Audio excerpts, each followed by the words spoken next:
ಮುಡಾ ನಿವೇಶನ ಹಂಚಿಕೆಯಲ್ಲಿ ಅಕ್ರಮ ಪ್ರಕರಣಕ್ಕೆ ಸಂಬಂಧಪಟ್ಟಂತೆ ಲೋಕಾಯುಕ್ತ ಬಿ ರಿಪೋರ್ಟ್ ತಿರಸ್ಕಾರ ಆಗುತ್ತಾ ಅಥವಾ ಅಂಗೀಕಾರ ಆಗುತ್ತಾ ಅಂತ ಈಗಾಗಲೇ ಲೋಕಾಯುಕ್ತ ಅಧಿಕಾರಿಗಳು ಕ್ಲೀನ್ ಚಿಟ್ ಕೊಟ್ಟಿದ್ದಾರೆ. ಬಿ ರಿಪೋರ್ಟ್ ಆಗಿದೆ. ಬಟ್ ಆ ರಿಪೋರ್ಟ್ ಅನ್ನ ತಿರಸ್ಕಾರ ಮಾಡ್ತಾರಾ ಅಂಗೀಕಾರ ಮಾಡ್ತಾರಾ ಅನ್ನೋದು ಕೋರ್ಟ್ ನಲ್ಲಿ ಇವತ್ತು ಗೊತ್ತಾಗುತ್ತೆ.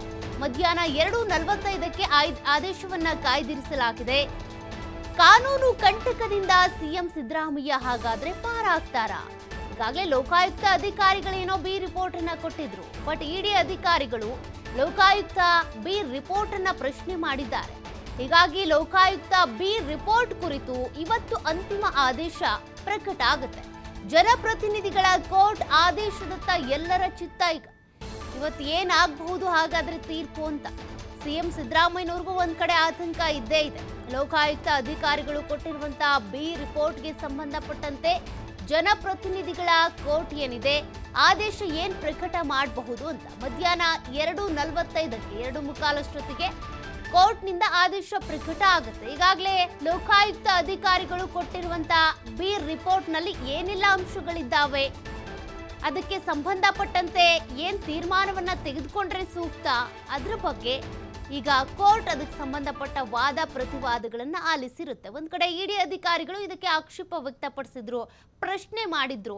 ಲೋಕಾಯುಕ್ತ ಬಿ ರಿಪೋರ್ಟ್ಗೆ ಸಂಬಂಧಪಟ್ಟಂತೆ ಅಂದ್ರೆ ಈ ಮುಡಾ ಸೈಟ್ ವಿಚಾರಕ್ಕೆ ಸಂಬಂಧಪಟ್ಟಂತೆ ಒಟ್ಟು 4 ಜನ ಆರೋಪಿಗಳನ್ನು ಕೂಡ ತನಿಖೆಗೆ ಒಳಪಡಿಸಲಾಗಿತ್ತು. A1 ಸಿದ್ದರಾಮಯ್ಯ, A2 ಪಾರ್ವತಿ, ಅದೇ ರೀತಿಯಾಗಿ ಮಲ್ಲಿಕಾರ್ಜುನ ಸ್ವಾಮಿ, ದೇವರಾಜು ಇವರೆಲ್ಲರನ್ನೂ ಕೂಡ ಉಲ್ಟಾ ತನಿಖೆ ಮಾಡಲಾಗಿತ್ತು. ಅದಾದ ನಂತರ ಲೋಕಾಯುಕ್ತ ಅಧಿಕಾರಿಗಳು ಬಿ ರಿಪೋರ್ಟ್ ಅನ್ನ ಕೊಟ್ಟಿದ್ರು.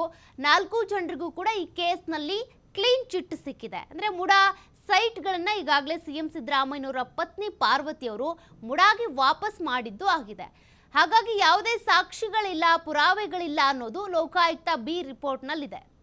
ಲೋಕಾಯುಕ್ತ ಅಧಿಕಾರಿಗಳು ಕೊಟ್ಟಿರುವಂತಹ ರಿಪೋರ್ಟ್ನಲ್ಲಿ ಒಂದಷ್ಟು ಅಂಶಗಳಿರೋದು. ಸಿಎಂ ಸಿದ್ದರಾಮಯ್ಯನವರ ವಿರುದ್ಧ ಯಾವುದೇ ಸಾಕ್ಷಿಗಳಿಲ್ಲ, ಅವರು ತಮ್ಮ ಪ್ರಭಾವವನ್ನ ಬೀರಿ ಸೈಟ್ಗಳನ್ನ ತಮ್ಗಿಂಥದ್ದೇ ಜಾಗದಲ್ಲಿ ಬೇಕು ಅಂತ ತೆಗೆದುಕೊಂಡ್ರು ಅನ್ನೋದಕ್ಕೆ ಯಾವುದೇ ಸಾಕ್ಷಿ ಪುರಾವೆಗಳಿಲ್ಲ ಅಂತೇಳಿ ಈ ರಿಪೋರ್ಟ್ನಲ್ಲಿ ಇರುವಂಥದ್ದು. ಹಾಗಾಗಿ ಈ ರಿಪೋರ್ಟಿಗೆ ಸಂಬಂಧಪಟ್ಟಂತೆ ಇಡಿ ಅಧಿಕಾರಿಗಳು ಆಕ್ಷೇಪವನ್ನು ವ್ಯಕ್ತಪಡಿಸಿದ್ರು. ನಮ್ಮ ಹತ್ರ ಒಂದಷ್ಟು ದಾಖಲೆಗಳಿವೆ ಅಂತ ಹೇಳಿದ್ರು. ವಾದ ಪ್ರತಿವಾದಗಳಾಗಿದೆ.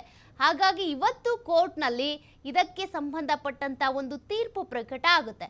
ಹಾಗಾದ್ರೆ ಸಿಎಂ ಸಿದ್ದರಾಮಯ್ಯನವರಿಗೆ ರಿಲೀಫ್ ಸಿಗುತ್ತಾ ಅಥವಾ ಈ ಬಿ ರಿಪೋರ್ಟ್ ಅನ್ನ ತಿರಸ್ಕಾರ ಮಾಡುತ್ತಾ ಕೋರ್ಟ್? ಹಾಗೇನಾದ್ರೂ ಆದರೆ ಮತ್ತೆ ಕಾನೂನಾತ್ಮಕವಾಗಿ ಹೋರಾಟ ಮಾಡಬೇಕಾಗುತ್ತೆ ಸಿಎಂ ಸಿದ್ದರಾಮಯ್ಯನವರು. ಈ ಮುಡಾ ಕೇಸ್ಗೆ ಸಂಬಂಧಪಟ್ಟಂತೆ ಇಡಿ ಅಧಿಕಾರಿಗಳು ತಲೆ ಹಾಕಬಾರ್ದು ಅನ್ನೋದು ಕೂಡ ಇದೆ. ಬಟ್ ಏನಾಗುತ್ತೆ ಇವತ್ತು ಕೋರ್ಟ್ನಲ್ಲಿ ಅದನ್ನ ಕಾದ್ ನೋಡ್ಬೇಕಿದೆ.